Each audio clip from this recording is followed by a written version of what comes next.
দ্বিতীয় অধ্যায় সাংখ্যযোগ 30তম শ্লোক।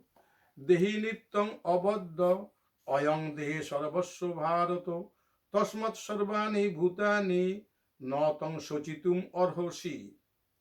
হে ভরত নন্দন অর্জুন, সকল প্রাণীর দেহে বিদ্যমান জীবাত্মা সর্বদাই বধের অযোগ্য। সে কারণে কোনো প্রাণীর জন্য তুমি শোক করতে পারো না। অর্থাৎ ভগবান এখানে বলছেন যে জীবাত্মা প্রত্যেক শরীরের মধ্যে রয়েছে, সেটাকে বধ করা যায় না, মারা যায় না।